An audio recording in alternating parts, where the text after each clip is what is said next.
Go. Okay. Okay, let's start guys आज का class. Okay, तो ठीक है, सवाल पहले उठाते हैं। जो असाइनमेंट मैंने आपको कल दिया था उसी असाइनमेंट, अच्छा अभी स्क्रीन दिख रहा है तो सबको? Yes sir. Yes sir. Okay, तो जो असाइनमेंट मैंने कल दिया था उसी असाइनमेंट में से जो जो सवाल आपका डाउट है वही सवाल आज करेंगे। ओके, फिलहाल बात ये है कि सवाल है कि if R1 and R2 are equivalence relations on set A, then R1 intersection R2 is also equivalence relation on set A। ठीक है, तो ये सवाल ऑलरेडी मैं आपको बताया था। देखो बेटा क्या होता है कि यहाँ पर R1 एक सेट ए के ऊपर एक इक्विवेलेंस रिलेशन है, R2 भी सेट ए के ऊपर एक इक्विवेलेंस रिलेशन है। अब बेटा देखो, अगर एक सेट के ऊपर एक रिलेशन जब डिफाइंड होता है तो इसका फंडामेंटल मतलब तो आपको समझ में आ जाना चाहिए कि जब मैं बोलता हूँ कि R is a relation on set A, का मतलब होता है कि सेट ए के अंदर जो एलिमेंट होते हैं उन्हीं को आपस में रिलेट करवाते हैं, है ना। तो यहाँ पर R1 ऐसा एक रिलेशन है, बट वो इक्विवेलेंस है। इक्विवेलेंस रिलेशन किसको बोलते हैं? जो रिफ्लेक्सिव, सिमेट्रिक, ट्रांजिटिव तीनों होता है ना। अच्छा, तीसरा इंपॉर्टेंट बात क्या है बेटे कि suppose R1 R2 set A के ऊपर दो रिलेशन है, तो बेटे दोनों का यूनियन करो, दोनों का इंटरसेक्शन करो, दोनों का डिफरेंस करो, वो भी एक एक रिलेशन बनते हैं सेट ए के ऊपर। लेकिन उन दोनों का इंटरसेक्शन करोगे जब, तो जो रिलेशन क्रिएट होगा वो इक्विवेलेंस होगा। तो उसी के बारे में डिस्कशन करते हैं।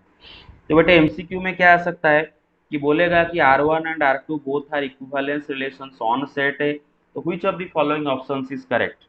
एक देगा R1 यूनियन R2 इक्विवेलेंस, एक देगा R1 इंटरसेक्शन R2 इक्विवेलेंस, एक देगा R1 माइनस R2 इक्विवेलेंस, एक देगा नॉन ऑफ दिस।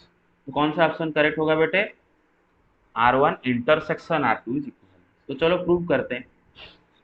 अच्छा, मुझे अभी मेरा टारगेट है R1 इंटरसेक्शन R2 को इक्विवेलेंस दिखाना। तो किसी भी रिलेशन को इक्विवेलेंस दिखाने के लिए मुझे उसको रिफ्लेक्सिव भी प्रूव करना होगा, सिमेट्रिक भी प्रूव करना होगा, ट्रांजिटिव भी प्रूव करना होगा। अच्छा, कोई रिलेशन कोई रिलेशन एक सेट के ऊपर जब डिफाइंड होता है वो रिफ्लेक्सिव कब होता है? जब वो सेट के अंदर के सारे एलिमेंट अपने साथ रिलेटेड हो जाते हैं ना। सपोज एक सेट के अंदर राम श्याम हरि है, तो और सपोज उस सेट के ऊपर हम एक रिलेशन डिफाइन कर रहे हैं। सपोज एक सेट के अंदर राम है, श्याम है, हरि है, तीन बंदे हैं, और उस सेट के ऊपर हम एक रिफ्लेक्सिव रिलेशन डिफाइन कर रहे हैं। तो रिफ्लेक्सिव रिलेशन होने के लिए राम को राम के साथ, हरि को हरि के साथ, श्याम को श्याम के साथ रिलेटेड होना जरूरी है ना। अभी उनके अलावा वो एक दूसरे के साथ रिलेटेड हो सकते हैं, नो प्रॉब्लम, बट रिफ्लेक्सिव होने का कंडीशन इतना ही है कि सारे एलिमेंट सेट का अपने साथ रिलेटेड हो जाना जरूरी है। तो वही हम प्रूव करेंगे। Prove let x belong to set A. मानो सेट ए के अंदर एक्स कोई एक रैंडम एलिमेंट है।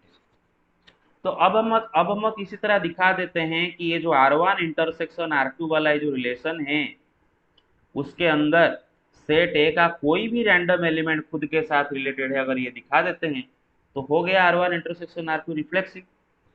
तो वही करने वाले हैं। अच्छा एक बात सुनो, एक्स सेट ए का एक रैंडम एलिमेंट है एंड क्वेश्चन में दे रखा है कि R1 एंड R2 दोनों दोनों के दोनों सेट ए के ऊपर इक्विवेलेंस रिलेशन है। मतलब R1 भी रिफ्लेक्सिव है, R2 भी रिफ्लेक्सिव है। इक्विवेलेंस मतलब ये दोनों रिफ्लेक्सिव भी है, सिमेट्रिक भी है, ट्रांजिटिव है। अब R1 अगर रिफ्लेक्सिव है एंड एक्स ए का एक रैंडम एलिमेंट है, तो एक्स का एक्स ऑर्डर पेयर R1 में जरूर आ जाएगा, क्योंकि बेटा R1 रिफ्लेक्सिव है। तो सेट ए का एवरी एलिमेंट R1 के अंडर में खुद के साथ रिलेटेड जरूर हो जाएगा। एंड R2 भी रिफ्लेक्सिव होगा क्योंकि R2 इक्विवेलेंस है। तो बेटे सेट ए का एनी रैंडम एलिमेंट एक्स खुद के साथ रिलेटेड हो जाएगा अंडर R2। इतना तक समझ में आ गया? अभी ये x नाम का ऑर्डर पेयर R1 का भी एलिमेंट है एंड R2 का भी एलिमेंट है, दोनों का कॉमन एलिमेंट है। तो ये जो x नाम का ऑर्डर पेयर दोनों का इंटरसेक्शन में भी आ जाएगा। आ जाएगा कि नहीं आ जाएगा? आ जाएगा कि नहीं आ जाएगा? तो इससे क्या यस सा, सर। तो इससे क्या साबित हो गया? इससे क्या साबित हो जाता है कि तनिष्क ट्रांजिटिव। हाँ, रिफ्लेक्सिव, ही sorry said sir, reflection. Reflexive. हाँ, अटेंडेंस डालने के लिए आया। अभी जो बंदा आया जो अटेंडेंस डालने के लिए आया, मैंने उसको धमकाया था कि स्कूल खुलेगा, तो अटेंडेंस डालने के लिए अभी जस्ट आया। देखिए कौन आया, संदीप हाँ राउत। सर। संदीप राउत, संदीप राउत जी आए अटेंडेंस डालने के लिए। अच्छा ठीक, ओके। तो बेटे सेट ए का any random element x R1 intersection R2 के अंडर में खुद के साथ रिलेटेड हो जा रहा है। तो क्या साबित हो गया कि therefore R1 and R1 intersection R2 is also reflexive, है ना। R1 intersection R2 is reflexive. अच्छा, अब देखते हैं R1 इंटरसेक्शन R2 सिमेट्रिक है कि नहीं। अब कोई भी रिलेशन एक सेट ए के ऊपर मानो डिफाइंड हुआ है, तो उसका सिमेट्रिक होने का कंडीशन क्या है ना, अगर उसके अंदर एक्स वाई नाम का ऑर्डर पेयर है तो उसका उल्टा वाला ऑर्डर पेयर जरूर मौजूद होना चाहिए, है ना। एक्स वाई है तो वाई एक्स होना चाहिए, तो वही दिखाने जाएंगे। तो let x comma y belong to R1 intersection R2। मानो R1 इंटरसेक्शन R2 एक जो रिलेशन है सेट ए के ऊपर, उसके अंदर x comma Y order pair मौजूद है। तो अब हम लॉजिकल ये दिखाएंगे कि y कमा एक्स भी R1 इंटरसेक्शन R2 में मौजूद है, मतलब उसका उल्टा वाला ऑर्डर पेयर भी उसके अंदर मौजूद है। तो चलो देखते हैं। बेटे अगर x कमा वाई R1 इंटरसेक्शन R2 में मौजूद है, तो x कमा वाई R1 में भी मौजूद है एंड R2 में भी मौजूद है। क्यों भाई, दोनों का इंटरसेक्शन में मौजूद है ना, तो दोनों का कॉमन ऑर्डर पेयर होगा। और देखो क्वेश्चन में ये दिया है कि R1 and R2 both are equivalence, मतलब R1 भी सिमेट्रिक है R2 भी सिमेट्रिक है। तो अगर R1 सिमेट्रिक है एंड उसके अंदर एक्स वाई है, तो उसके अंदर वाई एक्स भी आ जाएगा, है कि नहीं। R2 सिमेट्रिक है एंड उसके अंदर एक्स वाई है, तो उसके अंदर भी वाई एक्स आ जाएगा। और देखो वाई एक्स नाम का ऑर्डर पेयर R1 में भी है एंड R2 में भी है, तो दोनों का इंटरसेक्शन में आर वाई कमा एक्स आ जाएगा कि नहीं आ जाएगा, बताओ।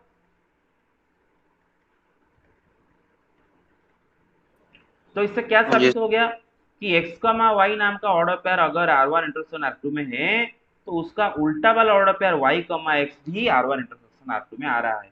इसका मतलब क्या हो गया, therefore R1 intersection R2 is symmetric.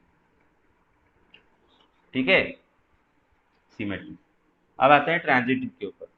अच्छा, अरे सबको समझ में आ रहा है ना। मैं लास्ट को मैं दोबारा बस खाली मतलब ब्रीफली समराइज भी कर दूंगा, लेकिन समझ में आ रहा है तो देखो ये सुनो, मैंने बताया था रिलेशन जो है, रिलेशन एंड फंक्शन है जो दोनों चीज है ना बेटे, इनको अगर आप मैथमेटिक्स में जैसे एनसीईआरटी में पूरा मतलब स्टोरी लिखा है, एनसीईआरटी में लिखा है आपको समझने के लिए, वो अच्छा बात है। लेकिन उसको अगर बेटे आप पूरा प्योरली मैथमेटिकली अगर समझ रहे हो, तो बेटा आपको पंगा हो जाएगा। नहीं, इसको जैसे मैं मजे से समझा रहा हूँ वैसे मजे से समझो। देखो मैं जैसे बोल रहा हूँ कि एक रिलेशन एक सेट के ऊपर डिफाइंड होने का मतलब है वो सेट के अंदर वाले सारे जो एलिमेंट्स है उन्हीं को आपस में रिलेट करवाना। तो ऐसे जब समझते हो ना तो आपको ज्यादा अच्छे से समझ में आ जाना चाहिए। ठीक है, अच्छा आगे चलते हैं। अच्छा, अब हमें दिखाना है कि R1 इंटरसेक्शन R2 ट्रांजिटिव है। अब R1 इंटरसेक्शन R2 ट्रांजिटिव कब होगा, कि सपोज R1 इंटरसेक्शन R2 के अंदर एक्स वाई वाई जेड ऐसे करके दो ऑर्डर पेयर है। लेट मानो R1 इंटरसेक्शन R2 के अंदर एक्स वाई वाई जेड करके दो ऑर्डर पेयर है, और ये दोनों ऑर्डर पेयर का खासियत क्या है ना, एक का सेकंड नंबर दूसरा का फर्स्ट नंबर इक्वल। तो बेटा अगर ऐसा दो ऑर्डर पेयर मौजूद है तो गारंटीड उसके अंदर एक्स जेड भी मौजूद होना चाहिए उसको ट्रांजिटिव होने के लिए। तो देखते हैं उसके अंदर एक्स जेड है कि नहीं। अच्छा, x y y z R1 intersection R2 में है, मतलब एक्स वाई वाई जेड ये जो दोनों ऑर्डर पेयर R1 में भी आ जाएंगे एंड ये दोनों ऑर्डर पेयर किस में आ जाएंगे, R2 में भी आ जाएंगे। अब देखो बेटा R1 and R2 both are equivalence, मतलब बोथ आर आल्सो ट्रांजिटिव। तो R1 के अंदर एक्स वाई वाई जेड है, तो R1 के अंदर एक्स जेड नहीं आ जाएगा क्या? Because R1 is transitive, question में दे रखा है ना R1 R2 आर इक्विवेलेंस, तो R1 के अंदर एक्स जेड आ जाएगा। हाँ सर। एंड R2 भी ट्रांजिटिव है क्योंकि R2 भी इक्विवेलेंस है, तो R2 के अंदर एक्स वाई वाई जेड है, तो R2 के अंदर एक्स जेड भी होगा। तो बेटा अगर एक्स जेड R1 में भी है R2 में भी है, इसका मतलब एक्स जेड नाम का ऑर्डर पेयर दोनों का इंटरसेक्शन में जरूर आया जाएगा। तो लॉजिकली क्या हम दिखा दिए कि अगर x y y z R1 intersection R2 में है, तो एक्स जेड भी आ रहा है R1 इंटरसेक्शन R2 में। तो इससे क्या साबित हो गया कि R1 intersection R2 is also transitive. तो R1 इंटरसेक्शन R2 रिफ्लेक्सिव भी हो गया, सिमेट्रिक भी हो गया, ट्रांजिटिव हो गया, तीनों हो गया, तो R1 इंटरसेक्शन R2 क्या हो गया बेटे? इक्विवेलेंस हो गया। इक्विवेलेंस। इक्विवेलेंस हो गया। ओके, तो फंडा, क्वेश्चन का फंडा इतना ही बस है कि हमारे पास एक सेट ए है, हमारे पास एक सेट ए है, एंड R1 एंड R2 उसी सेट ए के ऊपर डिफाइंड होते हुए दो इक्विवेलेंस रिलेशन। और एमसीक्यू का सवाल ये होगा कि नीचे नीचे दिए गए ऑप्शन में से कौन सा ऑप्शन करेक्ट होगा। तो अगर R1 एंड R2 दोनों इक्विवेलेंस हैं, तो बेटे दोनों का इंटरसेक्शन भी इक्विवेलेंस होगा, याद रखा करो। दोनों दो इक्विवेलेंस रिलेशन का इंटरसेक्शन भी इक्विवेलेंस होता है, ठीक है, इंटरसेक्शन, इतना आपको ध्यान रहना चाहिए, ठीक है। अच्छा आगे चलते हैं। अच्छा, इसको आप एक एग्जाम्पल की तरह समझना अगर चाहते हो तो I can also do that for you. एक एग्जाम्पल की तरह अगर समझना चाहते हो, I can also do that for you. Suppose बेटे मेरे पास एक सेट ए है और उसके अंदर एलिमेंट है 1 2 3 4। ले, मैं इस सेट के ऊपर दो इक्विवेलेंस रिलेशन बनाना चाहता हूँ। और मेरे बात कान खोल के सुनो, इक्विवेलेंस रिलेशन होने के लिए मुझे रिलेशन को रिफ्लेक्सिव, सिमेट्रिक, ट्रांजिटिव तीनों बनाना है, ठीक है ना। अच्छा तो चलो, मैं इस सेट ए के ऊपर एक इक्विवेलेंस रिलेशन बनाना चाहता हूँ R1। R1 में, अच्छा बेटा R1 को अगर मुझे रिफ्लेक्सिव बनाना है तो कंपल्सरीली उसमें मुझे 1 1 2 2 3 3 4 4 तो डालना ही होगा कंपल्सरीली, नहीं तो रिफ्लेक्सिव नहीं होगा।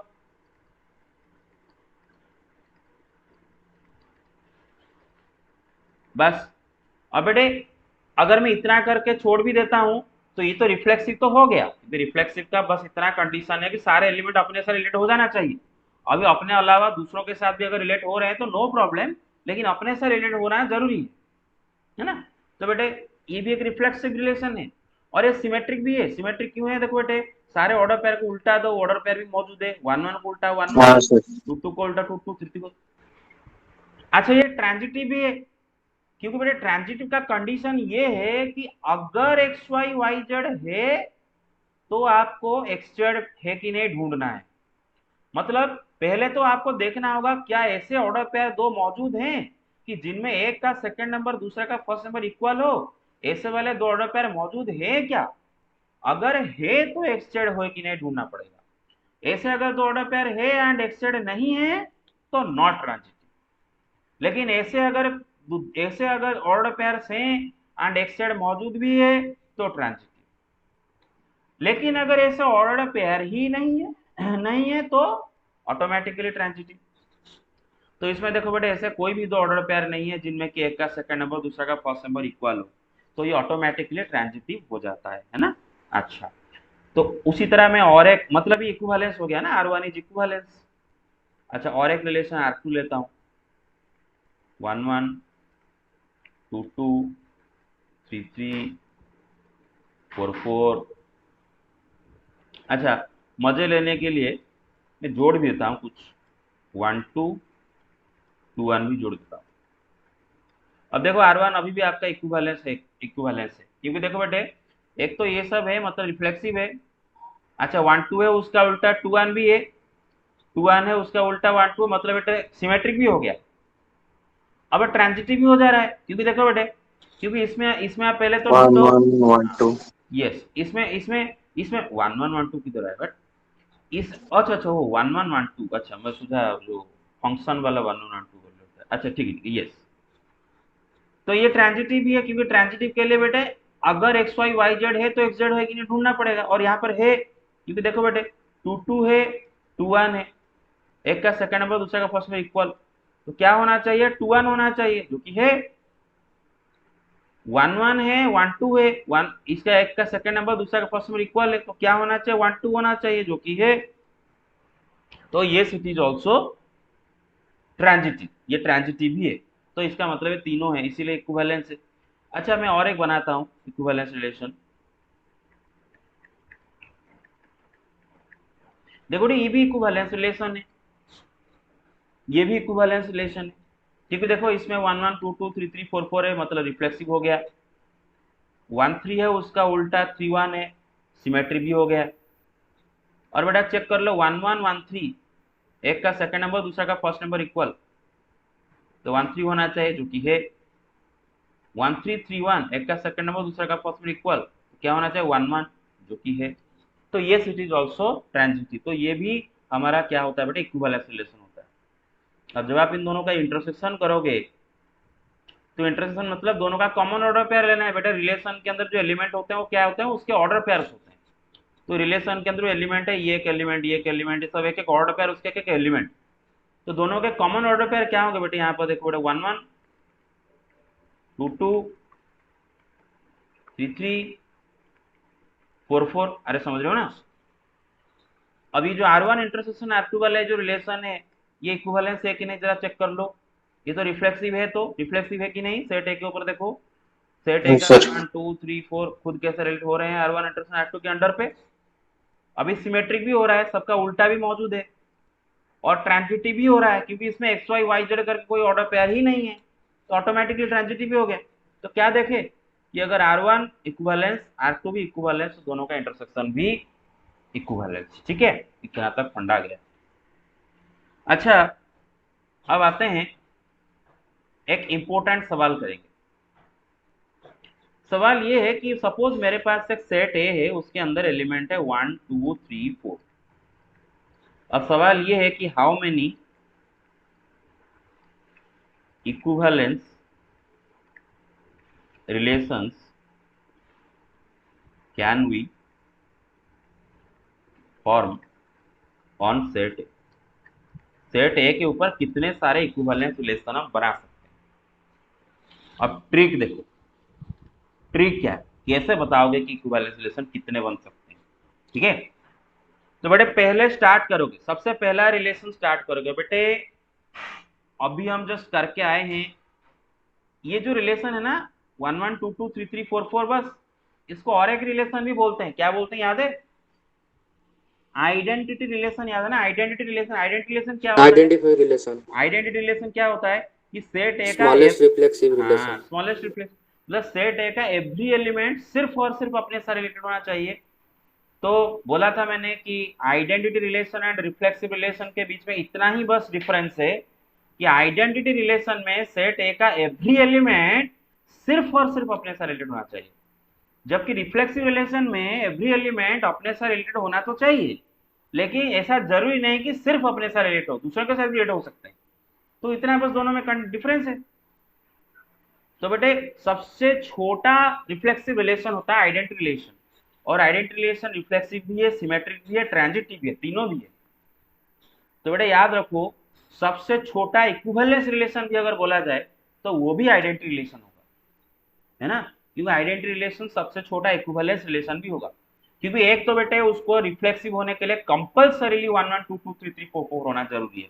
कंपलसरीली किसी रिलेशन के अंदर अगर 1 1 2 2 3 3 4 4 को मतलब 4 4 में से कोई भी ऑर्डर पेयर मिसिंग है तो रिफ्लेक्सिव नहीं होगा। तो बेटे सबसे छोटा इक्विवेलेंस रिलेशन क्या होगा बेटे, 1 1 2 2 3 3 4 4, वो भी क्लियर और नॉट। तो पहला रिलेशन बना रहा हूं इक्विवेलेंस रिलेशन 1 1 2 2 3 3 4 4, ये बड़े सबसे पहला इक्विवेलेंस रिलेशन। आप इससे और छोटा इक्विवेलेंस बना सकते हो क्या, अरे नो इनमें से सर। अगर कोई एक ऑर्डर पेयर नो उठा दिए, नो सर। इनमें से कोई एक ऑर्डर पेयर उठा दिए तो बेटे तो रिफ्लेक्सिव ही नहीं होगा, है ना, बस। और अभी तुम्हें पता है कि ये सिमेट्रिक भी है, ट्रांजिटिव भी है, और रिफ्लेक्सिव तो है ही। तो ये it is equivalence and the smallest equivalence. बेटे बाकी के इक्विवेलेंस रिलेशन कैसे निकालें, सवाल है कि कितने इक्विवेलेंस रिलेशन बना सकते हैं। तो ट्रिक क्या है सुनो, इसका ट्रिक ये है, नेक्स्ट में आप क्या करो बेटे, वही सारे ऑर्डर पेयर तो लिखना मजबूरी आपका है, वही सारे ऑर्डर पेयर को कंपलसरीली लिखोगे। 1 1 2 2 3 3 4 4 तो लिखना ही पड़ेगा इक्विवेलेंस होने के लिए।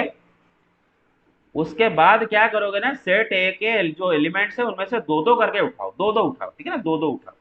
एक 1 2 में उठाता हूँ, ठीक है ना, किसको उठाता हूँ 1 2, तो 1 2 लिख लो एंड उसका उल्टा भी लिख लो, 2 1 भी लिख लो। क्लियर और नॉट, बस ब्रैकेट बंद कर दो, ये भी एक इक्विवेलेंस रिलेशन बन जाएगा। अब देख लो ये सिमेट्रिक भी हो रहा है, देखो बेटा 1 1 2 2 3 3 4 4 है, रिफ्लेक्सिव है, सिमेट्रिक भी है क्योंकि देखो 1 2 है 2 1 है और इनका उल्टा तो वही आएंगे।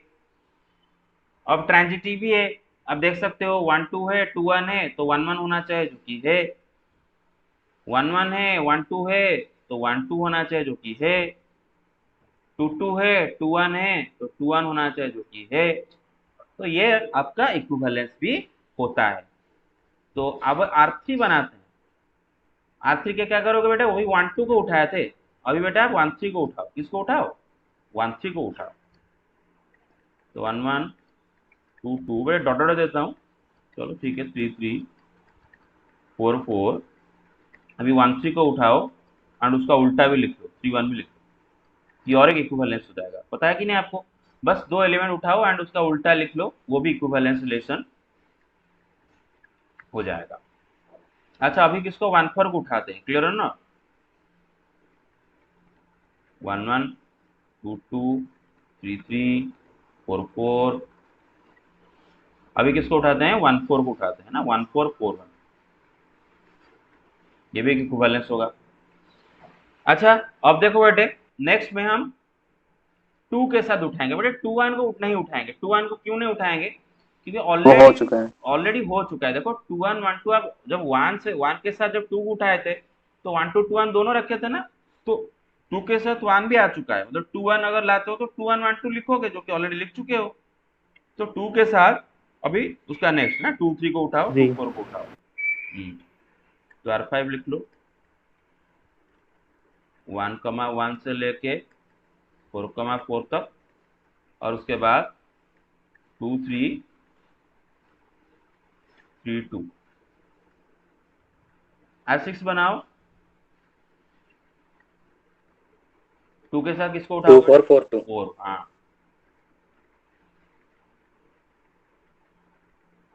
अच्छा फिर अभी आते हैं 3 के ऊपर, अभी 3 के साथ 1 को लेने की जरूरत नहीं है, 2 को लेने की जरूरत नहीं है, ऑलरेडी ले चुके हो। तो 3 के साथ किसको लोगे बेटा, 4 को लोगे, है ना।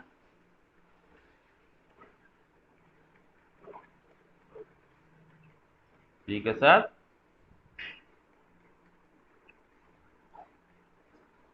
4। अच्छा अब 4 के साथ किसी को भी लेने की जरूरत नहीं है क्योंकि 4 के साथ 1 2 3 सब आ चुके हैं, है ना। अच्छा तो बेटे नेक्स्ट बस रिलेशन आपका बच्चा, इक्विवेलेंस बस एक और इक्विवेलेंस रिलेशन बच्चा, R8।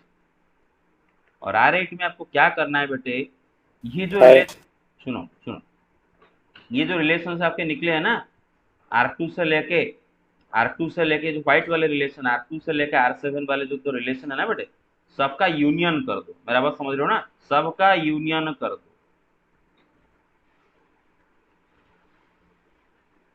R5 R6 R7, R2 से लेके R7 तक जो रिलेशन बनाए हो ना, सबका यूनियन कर लो। तो उसके अंदर बेटा आपका जो ऑर्डर पेयर आ जाएंगे उसके वजह से R8 भी आपका इक्विवेलेंस हो जाएगा।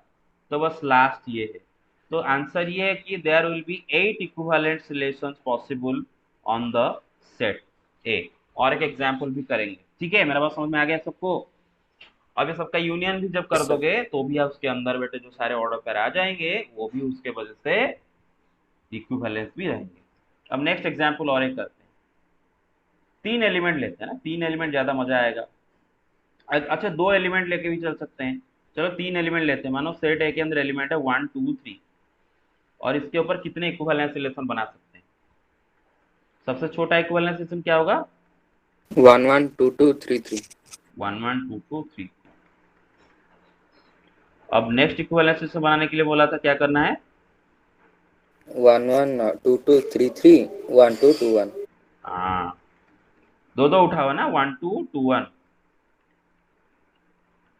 फिर 1 3 3 1। 13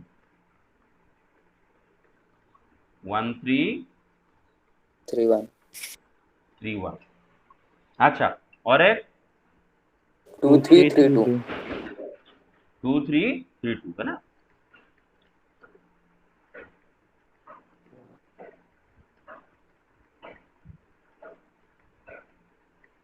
और एक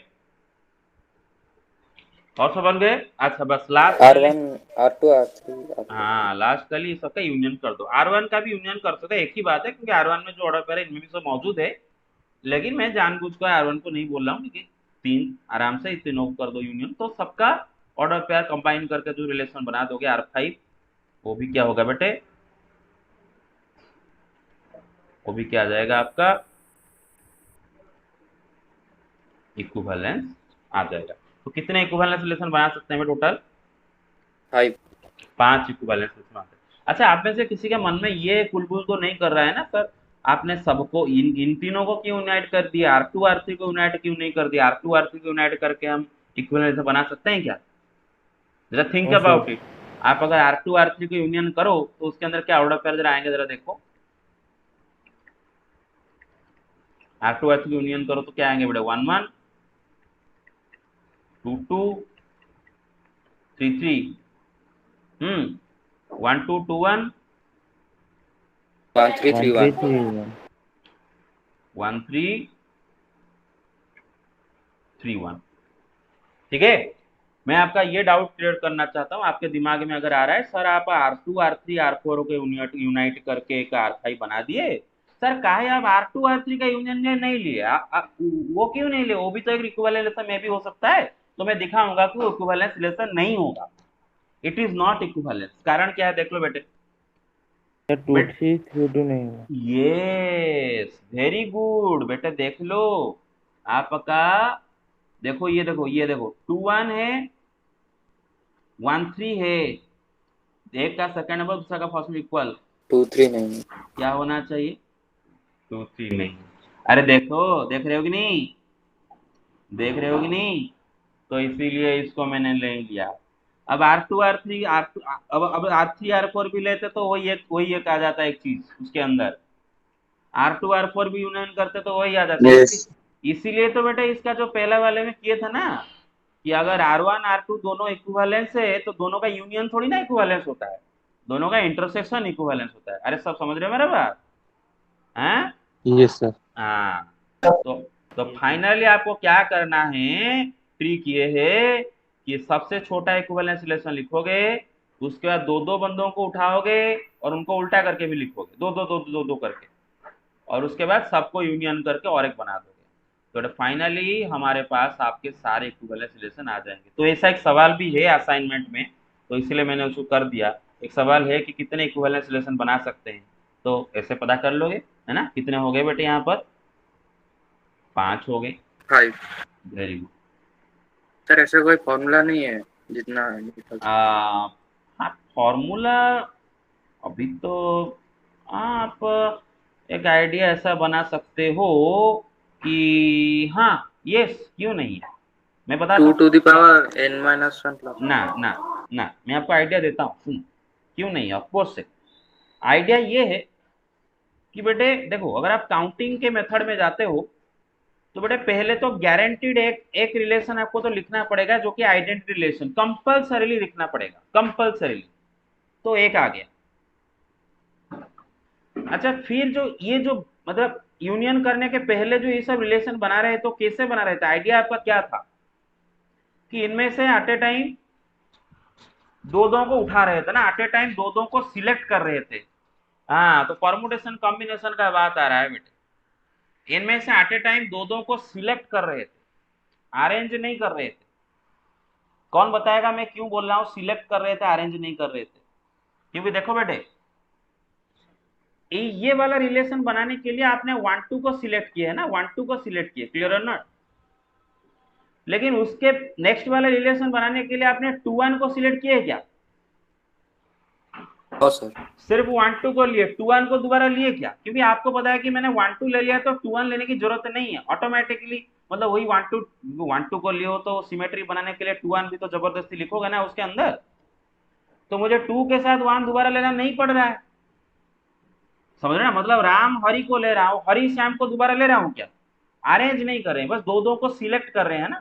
R2 को बनाने के लिए मैंने क्या किया ना, 1 2 को सिलेक्ट किया, R3 को बनाने के लिए मैंने 1 3 को सिलेक्ट किया, R4 को बनाने के लिए मैं दोबारा थोड़ी ना 2 1 को लेता हूँ या फिर 2 3, मैं क्या लेता हूँ बेटे, समझ रहे हो ना, 2 3 को सिलेक्ट करता हूँ, तो दो दो को सिलेक्ट करता हूँ। तो हाँ, ये आइडिया भी क्रिएट हो सकता है कि 3 एलिमेंट में से दो दो एलिमेंट को कितने में सिलेक्ट कर सकते हैं, कॉम्बिनेशन 3C2, क्लियर और नॉट।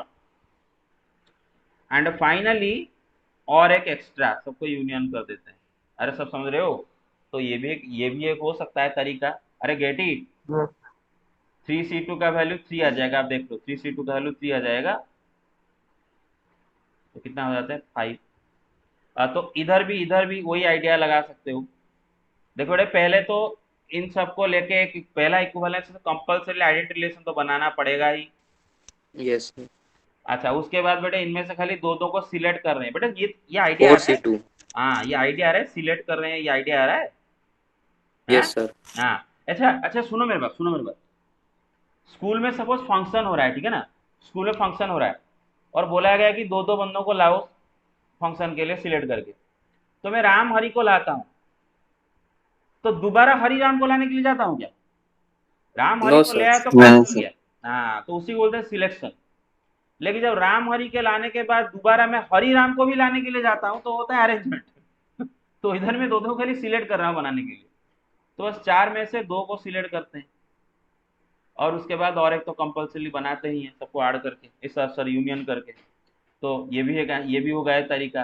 तो 1 + 1 2 एंड 4C2 का वैल्यू क्या आ जाएगा, 4 factorial divided 2 factorial into 4 - 2 factorial, मतलब और एक 2 फैक्टोरियल, अरे समझ रहे हो ना, 2 फैक्टोरियल 4 होता है, तो 4 × 3 × 2 × 1 डिवाइड बाई 2 फैक्टोरियल 2 होता है 2। 6। 6 होगा।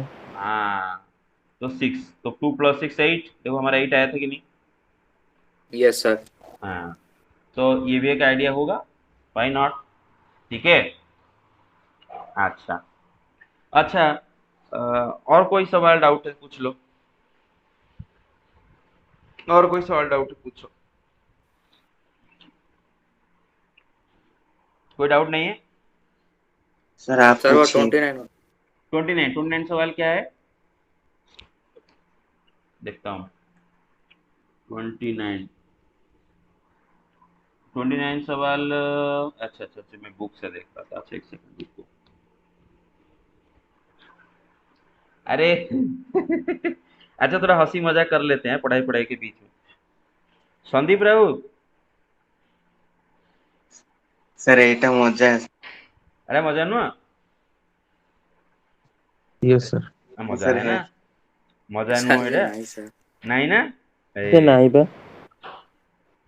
कौन छाड़ जहाँ करନ୍ତୁ। सर सामान। अरे भाई की पिलर है, ओके चलो करते हैं, सुनो मेरे बात। अच्छा, अब अब बेटे मैं एक कॉन्सेप्ट, अच्छा ओझा का क्वेश्चन करने से पहले बस फ्रैक्शनल पार्ट फंक्शन पढ़ेंगे, जो कि सिलेबस में नहीं है, लेकिन जानना जरूरी है फ्रैक्शनल पार्ट फंक्शन, बस लास्ट से फ्रैक्शनल पार्ट फंक्शन बचा था, फ्रैक्शनल पार्ट फंक्शन। और किसी भी नंबर का फ्रैक्शनल पार्ट को हम ऐसे डिनोट करते हैं, जैसे कि मॉड को मॉड एक्स से डिनोट करते हैं, फ्रैक्शनल पार्ट को ऐसे डिनोट करते हैं, f(x) = दिस।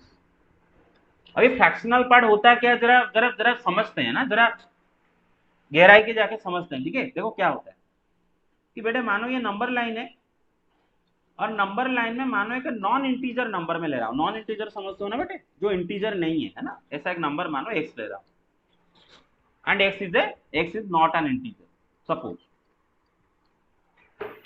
मतलब ऐसा कि x इज 1.2 1.5 और -2.3 -2.7 whatever, but not an integer. तो बेटे x का जस्ट पहले एक इंटीजर जरूर होगा, है ना, उसका जस्ट पहले एक इंटीजर जरूर होगा, अगर x एक नॉन इंटीजर है तो उसका जस्ट पहले एक इंटीजर जरूर होगा कहीं ना कहीं, अरे समझ रहे हो ना, जस्ट पहले, जैसे कि 2.3 का जस्ट पहला वाला इंटीजर 2 है, समझ रहे हो ना मेरे बात। तो x का जस्ट पहला वाला इंटीजर क्या होता है उसका? माइनस 1। ग्रेटेस्ट इंटीजर क्या होता है? अरे ग्रेटेस्ट इंटीजर याद है ना, 2.3 का ग्रेटेस्ट इंटीजर क्या होता है? 2 होता है ना, उसका जस्ट पहला वाला इंटीजर, समझ रहे हो? बस। एंड उसका नेक्स्ट वाला इंटीजर क्या होगा पता है? Greatest integer of x plus 1। आज जरा समझो ना, x एक नॉन इंटीजर नंबर है भाई। देखो 2.3 एग्जांपल लेते हैं, 2.3 इज नॉन इंटीजर राइट। उसका जस्ट पहला वाला इंटीजर कौन होता है? 2 होता है ना। और 2 क्या होता है? 2.3 का 2 क्या होता है? ग्रेटेस्ट इंटीजर तो होता है ना। ग्रेटेस्ट इंटीजर का मतलब होता है उसका जस्ट पहला वाला इंटीजर। Yes sir.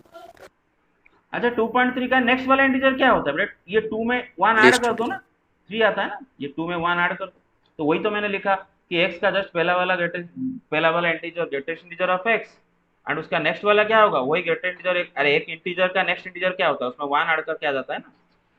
इतना तो समझ में आता है। अच्छा अब देखो बेटे, x का जो जस्ट पहला वाला इंटीजर मतलब उसका ग्रेटेस्ट इंटीजर, उसमें कोई एक नंबर ऐड करने से x मिल रहा होगा, है ना, क्योंकि x उसके बाद में है ना। ग्रेटेस्ट इंटीजर x के बाद में x है ना, समझ रहे हो ना? तो ये ग्रेटेस्ट इंटीजर x में कोई एक नंबर ऐड करने से x आ रहा होगा, समझ रहे हो? और उसी नंबर को हम बोलते हैं उसका फ्रैक्शनल पार्ट। क्या बोलते हैं उसका? Fractional part. Fractional part. इतना समझ में आ रहा है? तो देखो बेटे, जो x है which is non integer here, let x does not belong to I मतलब सेट ऑफ इंटीजर, z लिख देता हूं। मानो x इंटीजर नहीं है, तो अगर x इंटीजर नहीं है तो उसका जस्ट पहले जरूर एक इंटीजर हो रहा होगा, और उस इंटीजर में कोई एक स्मॉल सा फ्रैक्शन ऐड करने से बेटा वो वाला नंबर आ रहा होगा, ठीक है ना।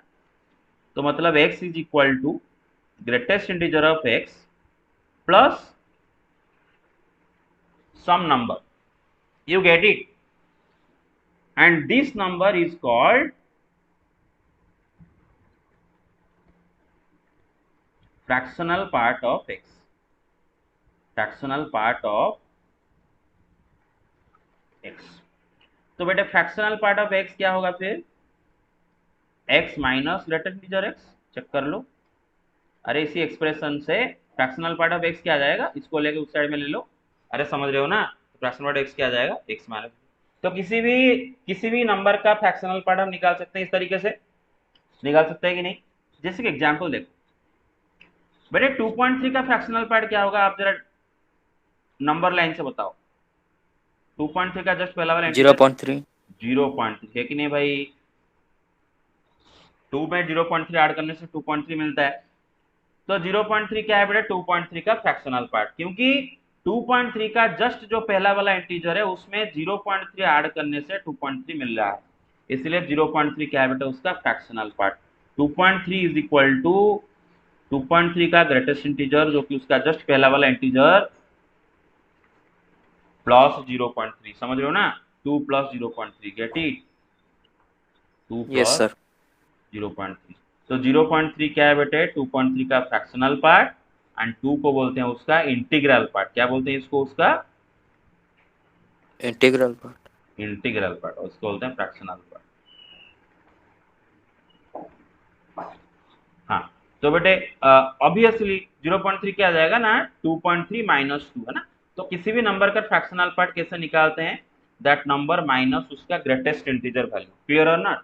अच्छा और एक एग्जांपल लेते हैं, नेगेटिव नंबर लेते हैं, ठीक है बेटे। सपोज एक नंबर है -2.3, ये इंटीजर नहीं है, इसका जस्ट पहला वाला इंटीजर कौन हो रहा होगा? -3। -3 हो रहा होगा ना, और उसके आफ्टर में -2 आ रहा होगा। अरे सबको समझ में आ रहा है ना? Yes sir. अब -2.3 का जो ग्रेटेस्ट इंटीजर मतलब उसका सबसे पहला वाला जो मतलब उसके जस्ट पहला वाला जो इंटीजर, उसमें कुछ एक नंबर ऐड करने से -2.3 आ रहा होगा, और वही नंबर क्या होगा बेटे? -2.3 का 0.6। फ्रैक्शनल पार्ट, है ना। क्या होगा उसका? Fractional part. तो देखते हैं फ्रैक्शनल वो पार्ट। क्या ऐड करने से आ रहा है। तो बेटे क्या करते हैं, चलो -2.3 से क्या माइनस कर लेते हैं बेटा? -3 माइनस कर लेते हैं, समझ रहे हो ना? इस नंबर से इसको माइनस करते हैं तो पता चलेगा कि इसमें क्या ऐड करने से आया था। अरे समझ रहे हो ना? -2.3 से मैं -3 को माइनस कर देता, तो क्या हो जाएगा? -2.3 प्लस 3 आ जाएगा 0.7. 0.7। तो बेटे -3 में 0.7 ऐड करने से क्या मिल रहा है? -2.3 मिला। -2.3. तो ऐसा है कि -2.3 आपको कैसे मिला ना, उसका जो ग्रेटेस्ट इंटीजर, उसका ग्रेटेस्ट इंटीजर कौन होगा बेटे? -3 होगा ना, जस्ट पहला इंटीजर, प्लस उसका फ्रैक्शनल पार्ट। अरे समझ रहे हो? क्लियर? उसका फ्रैक्शनल पार्ट है Yes, sir. 0.7। दो बस। तो इसका मतलब फंडामेंटल, अभी आगे चल के उसको फंडामेंटली लिख लेते हैं कि सपोज नंबर लाइन में एक नॉन इंटीजर x है, तो बेटा उसका पहले उसका ग्रेटेस्ट इंटीजर होता है, और ग्रेटेस्ट इंटीजर में कुछ ऐड करने से वो नंबर मिलता है, और वो जो नंबर है उसको बोलते हैं उसका फ्रैक्शनल पार्ट। तो याद रखो बेटे, x is equal to greatest integer of x plus उसका फ्रैक्शनल पार्ट, है ना, फ्रैक्शनल पार्ट। तो फ्रैक्शनल पार्ट ऑफ x कैसे निकालते हैं? x minus greatest integer of x। Get it? ये है तरीका। तो सपोज मैं आपको किसी भी नंबर का फ्रैक्शनल पार्ट पूछूं, 7.5 का फ्रैक्शनल पार्ट पूछूं, तो क्या करोगे? 7.5 माइनस उसका ग्रेटेस्ट इंटीजर है ना, उसका जस्ट पहला वाला, -7. हाँ, 0.5। ठीक है, ऐसा गया। और 7 उसका क्या होगा बेटे? इंटीग्रल पार्ट, एंड 0.5 उसका फ्रैक्शनल पार्ट। अच्छा, इंटीजर का फ्रैक्शनल पार्ट क्या होगा? नॉन इंटीजर का तो देख ली, अभी इंटीजर का क्या होगा बेटे? इंटीजर का 0 होगा। क्या इंटीजर का होगा? 0 होगा उसका फ्रैक्शनल पार्ट। बेटे आप देख लो, suppose let x is an integer, ठीक है ना, let x belong to z। तो x का फ्रैक्शनल पार्ट का फॉर्मूला क्या है बेटे? ना Greatest integer of. x minus greatest integer of x, है ना। अच्छा, तो x माइनस, बेटे यहाँ पर x खुद एक इंटीजर है, और मैं बताया था जब x खुद एक इंटीजर होता है बेटे, इंटीजर का ग्रेटेस्ट इंटीजर तो वही आ जाता है ना। 2 का ग्रेटेस्ट इंटीजर 2 है, 3 का ग्रेटेस्ट इंटीजर 3 है, अरे समझ लो ना, इंटीजर का ग्रेटेस्ट इंटीजर वही आ जाता है। तो बेटे x अगर इंटीजर है तो उसका ग्रेटेस्ट इंटीजर क्या आ जाएगा? वही x आ जाएगा। तो x माइनस एक्स क्या है भाई? 0। अरे समझ रहे हो? सही बात है ना। सपोज नंबर लाइन में मैं इंटीजर 2 लेता हूं, तो 2 का ग्रेटेस्ट तो वही 2 है, तो 2 में क्या ऐड करने से 2 आता है? 0। अरे समझ रहे हो ना? क्लियर? बस। Yes, तो sir. Yes, sir. इंटीजर का फ्रैक्शनल पार्ट क्या आता है बेटे? 0। एंड नॉन इंटीजर का फ्रैक्शनल पार्ट कैसे निकाल देंगे ना? दैट नंबर माइनस उसका ग्रेटेस्ट इंटीजर। क्लियर और नॉट? अच्छा, अब फाइनली फंडा ये है कि remember one thing, domain and range. बेटे पहला तो domain is set of all real number, कोई भी रियल नंबर का फ्रैक्शनल पार्ट आप निकाल सकते हो ऑब्वियसली, दैट नंबर माइनस उसका ग्रेटेस्ट इंटीजर। अब रेंज सुनो। अच्छा, रेंज आप खुद से बता सकते हो सोच के जरा, मतलब क्या क्या आउटपुट ये दे सकता है?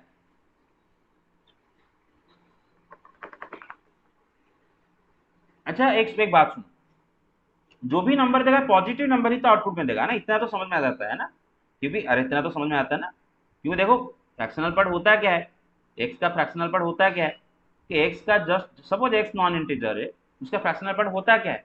उसका पहले जो सबसे उसका जस्ट पहले वाला जो इंटीजर, उसमें कौन सा नंबर ऐड करने से वो आ रहा है ना बेटे? तो एक पॉजिटिव नंबर आ रहा होगा ना, अरे इसका नेक्स्ट में है तो पॉजिटिव नंबर ऐड करने से आ रहा होगा ना। तो एक तो range whole fractional number part, तो होगा, हाँ क्या? Whole numbers. 0 से 1। मेरे देखो फ्रैक्शनल पार्ट 1 हो सकता है क्या? फ्रैक्शनल पार्ट 1 हो सकता है क्या? जरा सोचो, जरा सोचो। अगर फ्रैक्शनल पार्ट 1 हो गया तो क्या प्रॉब्लम हो जाएगा? देखो सपोज फ्रैक्शनल पार्ट 1 हो गया, मतलब आप ऐसा बोल रहे हो कि सर एक्स का जस्ट पहला वाला जो ग्रेटेस्ट इंटीजर है उसमें मैंने 1 ऐड किया तो मुझे मेरा नंबर मिला। तो बेटे 1 उसका फ्रैक्शनल पार्ट नहीं हो सकता, कारण क्या है? देखो बेटे, अगर एक्स का ये Sir, if greatest, x is integer, then if we हाँ add one, then another integer comes. Yes, बेटे अगर तो एक्स, वो इंटीग्रल पार्ट हो जाएगा। हाँ बेटे अगर एक्स का पहला जस्ट पहला वाला इंटीजर अगर उसका ग्रेटेस्ट इंटीजर ये है, तो उसमें अगर 1 ऐड कर दें तो उसका नेक्स्ट वाला इंटीजर मिल जाएगा। क्लियर और नॉट? एक्स नहीं मिलेगा, एक्स नहीं मिलेगा। क्लियर और नॉट? समझे मारे? हाँ, तो x तो आपका मतलब 1 तो उसका ग्रेटेस्ट इंटीजर कभी, सॉरी 1 तो उसका फ्रैक्शनल पार्ट कभी नहीं हो सकता। तो रेंज में आपका बेटे 0 से लेके 0 close bracket and 1 open bracket, ठीक है ना, 0 से लेके 1 तक आ सकता है। अच्छा, इसको समझने के लिए आप नंबर लाइन में डिस्टेंस का कॉन्सेप्ट इस्तेमाल कर सकते हो। ये x है और ये उसका जस्ट पहला वाला ग्रेटेस्ट इंटीजर है, एंड उसका जस्ट नेक्स्ट वाला इंटीजर क्या रहा होगा, greatest integer of x plus 1। अच्छा अच्छा, अगर मुझे कोई पूछे फ्रैक्शनल पार्ट ऑफ x का ज्योमेट्रिकल मीनिंग क्या है, तो ज्योमेट्रिकल मीनिंग क्या होगा ना, distance between x and greatest integer of x, है ना बेटे, x एंड उसका ग्रेटेस्ट इंटीजर के बीच में जो डिस्टेंस है ना बेटे, वही डिस्टेंस उसका फ्रैक्शनल पार्ट है। मेरा मतलब समझ रही हो ना, क्लियर और नॉट, वही डिस्टेंस उसका फ्रैक्शनल पार्ट है। मतलब ग्रेटेस्ट इंटीजर x में क्या ऐड करने से x मिल रहा है ना, उनके बीच में जो गैप, अरे समझ रहे हो ना, वही उसका फ्रैक्शनल पार्ट है। अच्छा बेटे, ये गैप कभी 1 नहीं हो सकता, क्योंकि ये गैप को अगर 1 कर दिए तो बेटे मतलब ये इंटीजर मिल जाएगा, और इंटीजर का फ्रैक्शनल पार्ट तो 0 होता है, अरे समझ रहे हो ना, क्लियर और नॉट। Yes sir. हाँ, तो ये x इन दोनों के बीच में कहीं पर होगा ना, इन दोनों के बीच में कहीं पर होगा, कहीं पर भी x हो सकता है। तो बेटे इन मतलब x का फ्रैक्शनल पार्ट बेटे, मतलब जो x एंड ग्रेटेस्ट इंटीजर के बीच में जो डिस्टेंस, वो बेटा हमेशा 1 यूनिट से कम रहेगा, है ना, 0 से लेकर 1 यूनिट से कम रहेगा, क्योंकि ये डिस्टेंस खुद 1 यूनिट है। इतना तो समझ में आ जाना चाहिए, है ना, बस इतना फंडा है बस। अभी 1 से ज्यादा नहीं हो सकता, क्यों नहीं हो सकता, क्योंकि सपोज आप बोले उस 1 से ज्यादा हो गया, तो बेटे तो ये x greatest integer F x plus 1 के उस पार चला जाएगा ना, अरे समझ रहे हो ना, तो उसका डिस्टेंस आप इससे क्यों मेजर कर रहे हो, उसका पहला वाला इंटीजर से मेजर करो ना, अरे समझ रहे हो मेरा बात, क्लियर। Yes sir. हाँ, तो ऐसा है कि फ्रैक्शनल पार्ट का वैल्यू कभी 1 के उस पार नहीं जाएगा, 1 भी नहीं होगा, एंड 0 के उस पार तो नहीं जाने वाला, because fractional part is distance actually, geometrical मतलब होता है distance, greatest integer of x and x के बीच में जो डिस्टेंस, थोड़ा इतना बात है, तो 0 से लेके 1 तक रहेगा, बस इतना आप खाली जान लो, और कोई ज़्यादा इसके ऊपर गहराई में नहीं जाते हैं, बस एंट्रेंस के लिए इतना ही आपको बस मैं बता रहा हूँ, और डिटेल में नहीं जाएंगे। तो कितना टाइम हो गया, 10:10। 10:10। हाँ, तो अभी क्लास खत्म करेंगे, और नेक्स्ट क्लास में हम इनवर्स ट्रिग्नोमेट्री फंक्शन स्टार्ट करेंगे, ठीक है, ओके।